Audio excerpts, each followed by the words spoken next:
Most of America has its sights set on the upcoming 2020 elections, but here in Park City, we're focused on an election that is much closer to home. The race to fill 3 spots on the City Council has officially begun, and it's time to meet the candidates. Over the course of the next few weeks, we will be introducing you to all 7 of the candidates so you can get a better understanding of who they are and what they stand for. Each candidate was asked the same 3 questions. 1. What is your connection to Park City? 2.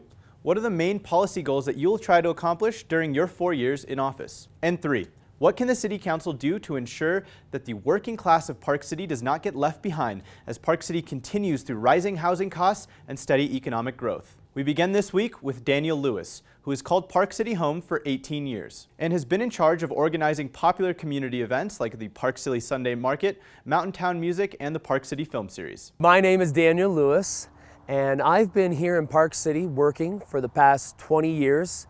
My connection to Park City is these wonderful nonprofits that I'm so fortunate to be a part of, like Mountain Town Music and the Park City Film Series. I found myself being involved with these wonderful, wonderful nonprofits, and through that, it introduced me to the community and all the other special events in the community. 20 years later, I help plan about over 100 special events a year. There are a couple that I really want to work on: transit, affordable housing, and I really do believe that transit is something that we do need to look a lot more at, where we are having the people that work here and live here in Park City, where they live, Prospector, Park Meadows, we possibly might need some better bus routes, more frequent bus routes, I should say, and longer time frames.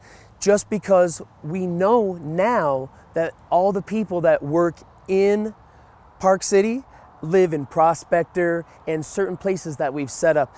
Also affordable housing. Now we have some really, really great things happening in Park City with affordable housing and affordable housing projects. Woodside Phase 1, Woodside Phase 2. I'm really excited about this. But one thing that we do need to look at is possibly the application process, just a little bit of reform there. Park City is expensive, but we can actually take a look at how expensive Park City is becoming and has become, and make sure that it doesn't get way too expensive just here in the next year or 2. If you want to learn more about Daniel and his campaign, the best way to do so is just to meet him in person. You can do that by heading to the Park City Farmers Market, which happens every Wednesday this summer.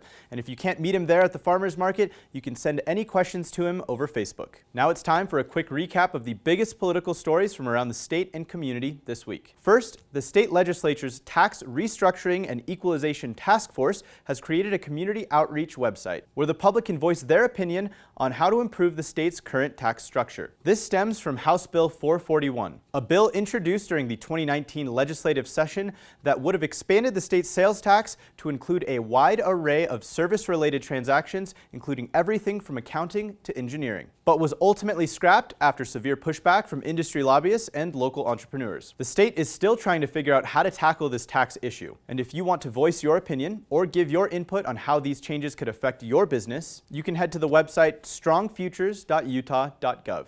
As I said earlier, there's a space to submit those comments, and there's a ton of information on the website explaining why the state thinks it needs this tax restructuring in the first place. Earlier this week, the Supreme Court made a major decision regarding partisan gerrymandering that could affect the Better Boundaries initiative passed by Utah voters last year. The initiative, which was formerly known as Proposition 4 during last year's general elections, set out to create an independent redistricting commission appointed by the state legislature and passed with very slim margins. The bill already has a good chance of being scrapped during next year's legislative session, and with the Supreme Court saying earlier this week that courts have no business in political redistricting based on partisan interests, it's hard to see this initiative achieving any success in the future. But Governor Herbert said in a reaction to the Supreme Court decision earlier this week that the state would follow the initiative as a blueprint for future redistricting.